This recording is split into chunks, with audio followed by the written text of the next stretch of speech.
guys, welcome back to my channel, and today we're going to be doing some baby boomers. I am prepping my nails here, getting all of the stuff off my nail plate and the cuticles and, you know, all that good stuff. If you want me to do a nail prep video, let me know, because I've done this in slow motion, I think, before. If not, I can do a video on it. So I am just kind of perfecting the shape here a little bit before we get started, because if I have a shape ready, then, you know, it's going to be easier to do the nails. So I am taking Vitaprime, and then I'm taking tack. You know, again, we're still prepping the nails. So I do real time for this, a lot of the different areas. So I'm not going to talk through the whole thing, but I will get you into like each section, if that makes sense. Baby boomers for me are really hard. So I'm going to go ahead and put that out on the table. They're really hard for me. So this is the first time I've been able to successfully do it. And I always do my non-dominant hand first to see if I can successfully do it. And then we film the right hand one that's going to be a little bit easier to record. So we are taking foundation after we cured the tack. And again, I am doing this real time, so you guys can actually see what I'm doing here instead of in a fast forward motion. There will be parts that are fast forwarded, but you know, it's repetitive in some areas. I guess that kind of makes sense. So I am applying a really thin layer, and if you notice, I kind of wiggle it into my nail. So I still have enhancements on because I have my previous set still on. It's just filed down. I think I didn't enunciate on very well there, but it's okay. We made it. Yeah, so we're just going to finish this clear base, which this is actually a soak off base, even though I never soak off my nails, but it is a soak off base from Gelish. So pink builder, here we go. You can see how thick that is. So that's kind of a gel that is going to stay where you put it. And this is where I'm going to get that kind of deeper pink color. So whatever your base is going to be, have it be the darker color underneath first. And then you'll see we kind of do like a little bit of a sandwich technique, but I keep most of it towards the back area. So if I'm going to do it in a third, I keep it in the back 2/3, and then really close to where that smile line slash, yeah, I guess it would be the smile line, right where you can see it kind of turns that like natural light color is where I stop. So I like to put it down kind of in the middle, because this one, if you get a string on it, you don't want to go ahead straight back into the cuticle, because you will obviously get that kind of string area on your nail. So I kind of bring it in the back third, in the middle of the back third, and then push that gel back to the cuticle. If that makes sense, I hope that makes sense. But again, this is a very thick gel, so it does not self-level quickly, but it does eventually self-level, sort of. I mean, I don't wait for it to self-level. I do a little bit, but I don't, like, you know, put all my eggs in one basket hoping that would self-level. So here, again, I am just pillowing it back, seems to be the word in the nail community here. Essentially just pushing it back, floating the gel across. And you'll see I kind of do a swirl, like right there. And it kind of brings the gel back to the middle. So instead of it kind of going off to the side, it will bring the tip of the gel, or the gel that's attached to the brush, back to the center. And then we are just pushing it out. I guess I do a lot of swirls. I feel like when I swirl, it's almost like I don't want to say an undo, but it kind of gives me back control of the gel and kind of collects it in an area to where I feel like I can start over or continue on to the next area. So again, I just drag it down just ever so slightly, but keeping most of that pink on that nail bed area. And last but not least, we have our little pinky, which always is so hard for me because I have, ironically, a small nail plate on the pinky or nail bed, however you want to look at it. I had way too much gel on my hand, obviously. So I feel like every time I get to my pinky, I'm like, oh my God, I always grab so much gel. So we cure that. Here we go. So I'm taking Perfect White here, and this is like a full gel. It's not a buttercream or anything. And then I'm taking one step. So I did just one brush full of that white, and then I did 2 really large brushfuls of that one step, and I mixed it.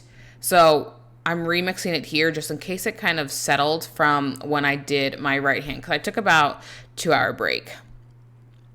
So here I am putting it on my nail. And this is probably the hardest part of pink and whites in my opinion. But I was doing it with a stark white gel before, and I even tried mixing it one other time and it just didn't work. So I don't know what I did, but I finally watched plenty of tutorials, practiced enough to where I found this works the best for me, and I hope it helps you guys too. So by taking that original darker pink and putting it on the bottom, gave me that really kind of brighter pink that I was looking for without me filing it all off. So you can see there's a little bit of ridges in there when I'm bringing that white up. So yeah, I wiped off most of my brush, and you can see me wiping it off again, and I'm just kind of blending those edges. So again, I put it on the tip, and then I would bring it up ever so slightly by taking off most of the gel off my brush. So I just wiped it off my plate, but you can take it with like a lint-free wipe and take it like all off. I'm not that worried about it, but if you are, by all means, definitely do it on one of those. So I'm going to let you watch this, because this is probably where a lot of the normal time is, and I will catch you guys back in a little bit.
All right, so we're taking Soft Pink Extreme. Like I said, I'm doing kind of a sandwich technique. This is a lighter pink than the builder gel that we used earlier. So this is also one that's going to be a little bit more runny.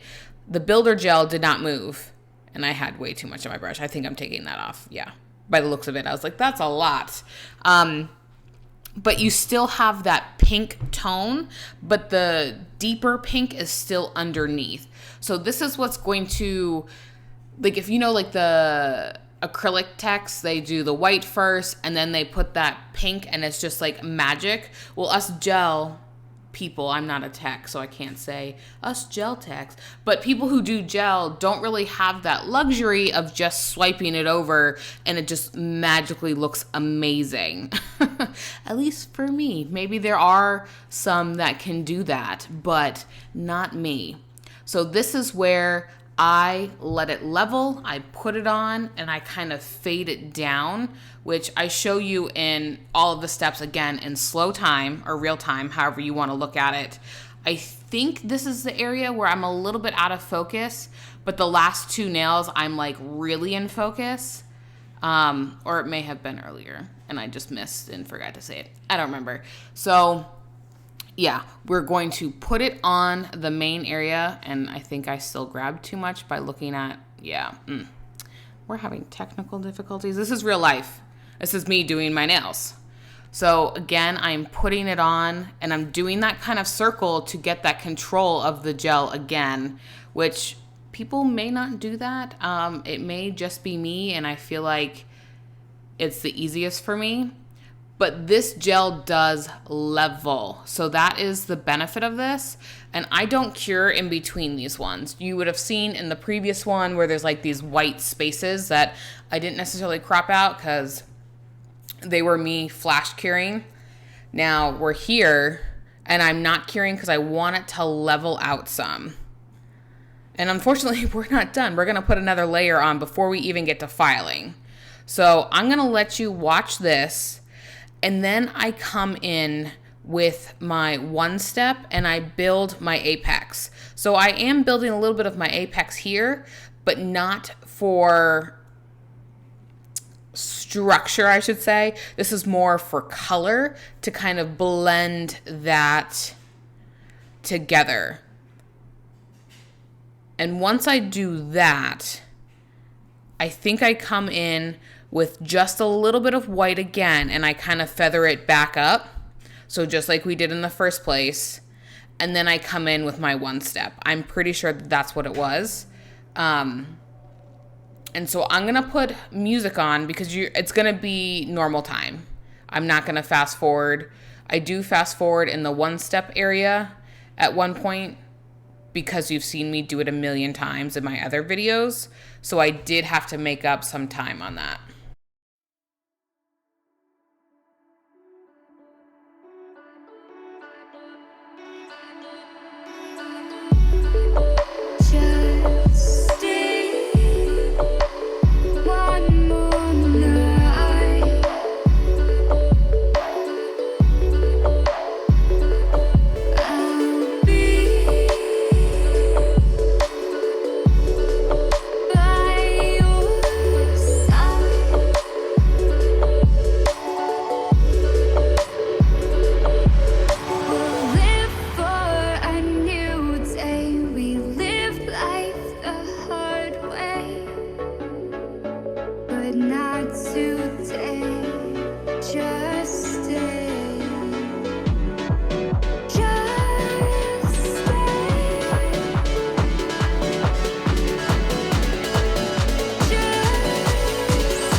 Inside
All right, so I'm taking off the tacky layer and then I am filing. So I'm gonna let you guys watch this. If you want me to do a filing tutorial, I'm not 100% the best at it, but I find it works for me how I do it. I try to save my hands a little bit by using an electric file. So I can do a tutorial if you want, but yeah. So I'm gonna file and let you watch this.